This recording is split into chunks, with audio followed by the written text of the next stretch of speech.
दहशतीसाठी मारहाण आणि पैशांचा माज रील्सच्या माध्यमातून दाखवणाऱ्या खोक्या भोसलेवर आता कारवाईचा बडगा उगारण्यात आलाय।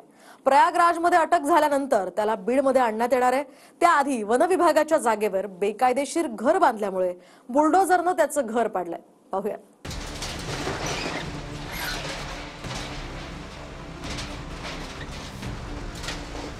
खोक्या उर्फ सतीश भोसलेच्या घरावर कारवाईचा बुलडोझर चाललाय।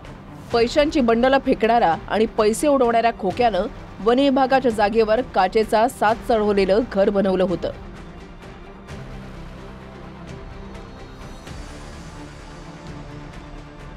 मात्र गेल्या काही दिवसांपासून खोक्याचे कारनामे समोर आले आणि खोक्याचं घरही वन विभागाच्या जागेवर बेकायदेशीरपणे असल्याचं समजलं आणि त्यानंतर वन विभागानं पोलिसांच्या मदतीनं खोक्याचं घर जमीनदोस्त केलंय।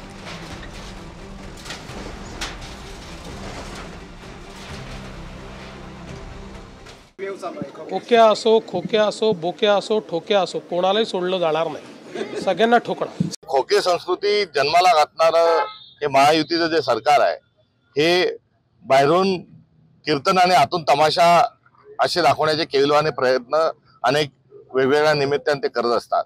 त्यांनी चालवलेलं बुलडोझर म्हणजे कुठेतरी आपली जात असणारी आब किंवा गेलेली आब हे वाचवण्याचा त्यांचा केविलवाना प्रयत्न आहे।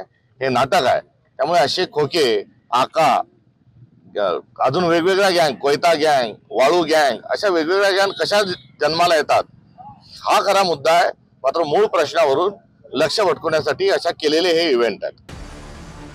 ढाकणे कुटुंबाला केलेली मारहाण, हरणाच्या शिकारीचा आरोप, वन विभागाच्या छाप्यामध्ये खोक्याच्या घरामध्ये सापडलेलं शिकारीचं घबाड आणि वन्य प्राण्यांचं मांस। त्यामुळे खोक्या भोसलेचा शोध बीड पोलिसांकडून सुरू होता। खोक्याला अखेर प्रयागराजला अटक करण्यात आली। आता त्याला बीडला आणलं जात आहे। तर खोक्या बीडमध्ये येण्याआधीच त्याच्या घरावर बुलडोझर चाललाय।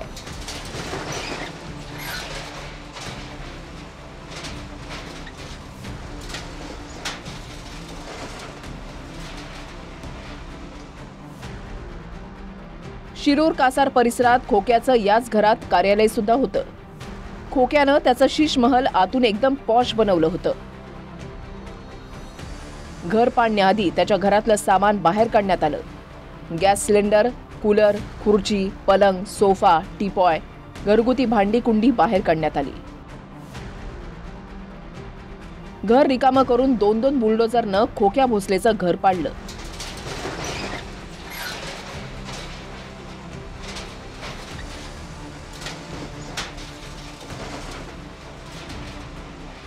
वन्यजीव संरक्षण अधिनियम 1972च्या अंतर्गत जी कारवाई होती ती केलेली आहे। आजची जी कारवाई केली जे अतिक्रमणाचा गुन्हा दाखल झालेला होता त्यानुसारची आम्ही कारवाई केलेली आहे। खोक्याच्या घरातून जे सामान बाहेर काढण्यात आलं त्यात भाजपचे आष्टीचे आमदार सुरेश धसांचाही फोटो होता।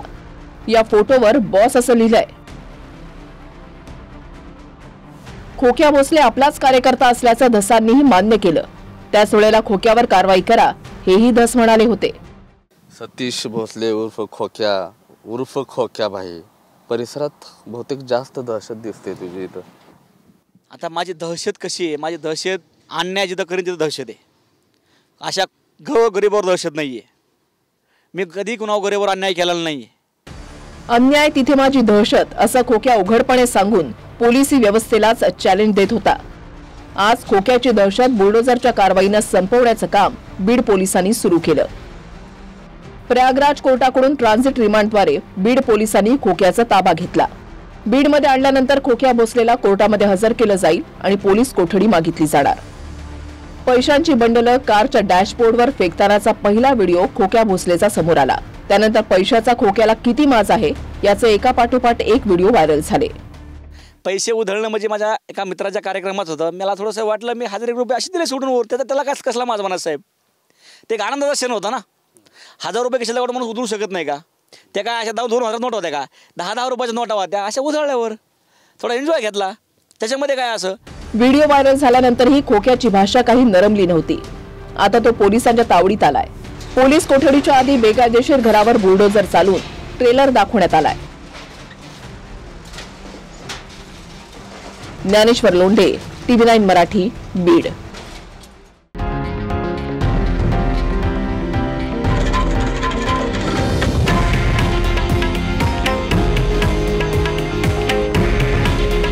हे आहे देशातील नंबर 1 न्यूज नेटवर्क आणि आपण पाहत आहात TV9 मराठी. काळजी तुमची, हित महाराष्ट्राचं.